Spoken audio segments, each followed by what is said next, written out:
You know you want to make changes, you got a lot you want to do in your life, but then you start thinking about those changes and you immediately start catastrophizing. You start worrying, you start thinking about all the reasons why it's not going to happen.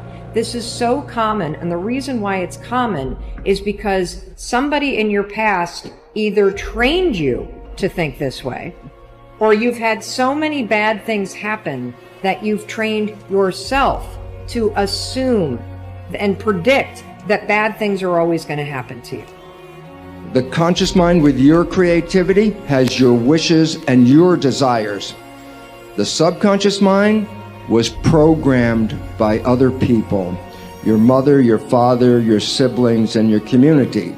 So what is the difference? You wake up with a wish and a desire of what you want, and then the rest of the day you play the programs that you got from other people that don't answer your wishes and don't support your desires, and all you see is the consequence of it and go, oh my God, why is it not working? And the answer is because you don't see, because remember, the name is subconscious, below conscious. So when that behavior is playing, psychologists will tell us 70% or more of the programs in the subconscious are disempowering, self-sabotaging, and limiting behaviors. But again, the powerhouse is the unconscious mind. That's the next step. That's where we have to go, because all of our beliefs, all of our memories, all of our data, all of our negativity, all of it is in the unconscious mind. When we clean up the unconscious mind, then you can consciously ask for something, and more often than not, you'll get it, and you'll get it very fast because you won't have any interference. The interference comes from your own unconscious mind. If you're holding on to something that does not serve you, you are making a terrible error. It's going to cause all kinds of problems. You may blame other people or other things. You may blame the situation. It's you are the cause of the problem. The man that told me to pick up this book and read it, Ray Stanford, he had a saying. He used to say to me, Bob, you're the only problem you'll ever have, and you're the only solution. I think it might have taken me 5 years to understand that. But I do understand it. And you know something? I am the only problem I'll ever have, and I am the only solution. Don't hold on to anything that is not serving you. Reject it. Do you know the beautiful part about having an inductive reasoning factor? That's the part that chooses thoughts. You can accept or reject. The beautiful part of your mind, you can accept or reject anything that comes into your world. Accept or reject it. It's a choice. Don't hold on to anything that is not serving you. Invest your energy into things that either enhance your vitality or the vitality of the world in which we're living, because those are places to build a better world. To invest your energy in the negative things and all that kind of stuff like that, you're building a bad world with that, and you're using your own energy, your life gets shortened. And so the reality is consciousness is real, it's a currency, and if you use it and spend it appropriately, you can have a much better life. Where your life is right now is not you. That's just what it is right now. But the possibilities for you are unlimited if you're in a rebuilding process. The number one thing that is going to stop you is the way that you think. Because if you can change how you think, you will, in fact, change your life. I believe the way that you think is a choice. I believe that you are either going to repeat the thinking patterns that you've always had this year, or you can evolve them. Because when you change how you think, you will change your life.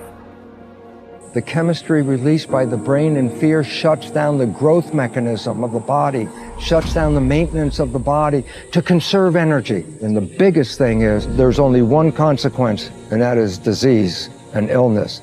And it turns out 1% of disease on this planet is connected to genetics, and 90% of disease or more is lifestyle and the psychology of love and fear.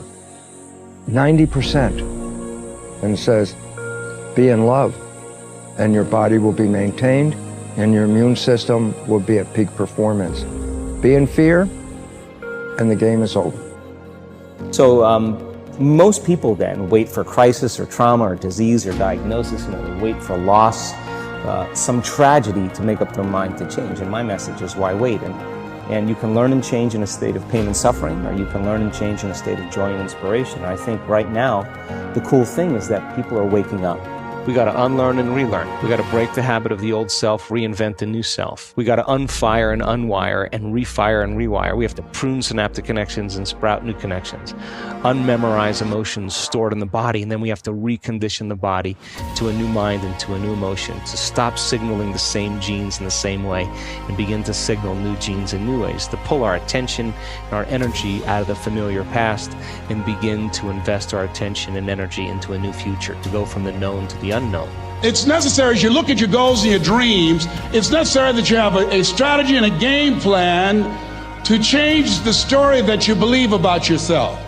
And that's an ongoing process. I've discovered, and many people have, that what we do, what we accomplish, what we produce is a result of the story we believe about ourselves.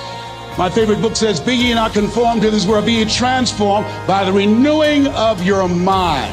And so as I began to work on myself, I realized that I'm getting out of one story and stepping into another story. As I become aware of some things, there's still some things I'm not aware of. So I'm still growing, I'm still developing, but I realized that you have to work on yourself on a regular basis, and write this down, for mental mindset. For mental mindset and stamina. Ask yourself, what beliefs and perceptions about you and your life have you been unconsciously agreeing to that you'd have to change in order to create this new state of being? This is a question that requires some thought, because as I said, with many of these beliefs, we aren't even aware that we believe them. Often, we accept certain cues from our environment that then prime us to accept certain beliefs, which may or may not be true. Either way, the moment we accept the belief, it has an effect not only on our performance, but also on the choices we make. In the study about the women taking the math test who first read fake research reports about men being better than women in math, those who'd read that the advantage was due to genetics scored lower than those who'd read that the advantage was due to stereotyping. Although both reports were false, men are no better at math than women. The women in the group who'd read that they had a genetic disadvantage believed what they'd read and then scored lower. It was the same with the white men who were told that Asians score slightly better than whites on a test they were about to take. In both cases, when the students were primed to unconsciously believe they wouldn't score as well, they in fact didn't, even though what they were told was totally false. With this in mind, take a look at this list of some common limiting beliefs and see which ones you may be harboring without being fully aware that you're doing so. I'm not good at math. I'm shy. I'm short-tempered. I'm not smart or creative. I'm a lot like my parents. Men shouldn't cry or be vulnerable. I can't find a partner. Women are lesser than men. My race or culture is superior. Life is serious. Life is difficult and no one cares. I'm never going to be a success. I have to work hard to make it in life. Nothing good ever happens to me. I'm not a lucky person. Things never go my way. I never have enough time. It's someone else's responsibility to make me happy. When I own this particular thing, then I'll be happy. It's hard to change reality. Reality is a linear process. Germs make me sick. I gain weight easily. I need 8 hours of sleep. My pain is normal, and it'll never go away. My biological clock is ticking. Beauty looks like this. Having fun is frivolous. God is outside of me. I'm a bad person, so God doesn't love me. I could go on forever, but you get the idea. Since beliefs and perceptions are based on past experiences, then any of these beliefs that you happen to hold about yourself came from your past. So are they true, or did you just make them up? Even if they were true at some point in time, that doesn't necessarily mean that they're true now. We don't look at it that way, of course, because we're addicted to our beliefs. We're addicted to the emotions of our past. We see our beliefs as truths, not ideas that we can change. If we have very strong beliefs about something, evidence to the contrary could be sitting right in front of us. but we may not see it because what we perceive is entirely different. We've in fact conditioned ourselves to believe all sorts of things that aren't necessarily true, and many of these things are having a negative impact on our health and happiness. Changing beliefs may be difficult, but it's not impossible. Just think, what would happen if you were able to successfully challenge your unconscious beliefs? Instead of thinking and feeling, I never have enough time to get everything done. What if you instead thought and felt, I live in no time and I accomplish everything? What if instead of believing the universe is conspiring against me, you believed the universe is friendly and works in my favor? What a great belief. How would you think? How would you live? And how would you walk down the street if you believed the universe works in your favor? How do you think that would change your life? When you change a belief, you have to start by first accepting that it's possible, then change your level of energy with a heightened emotion, and finally allow your biology to reorganize itself.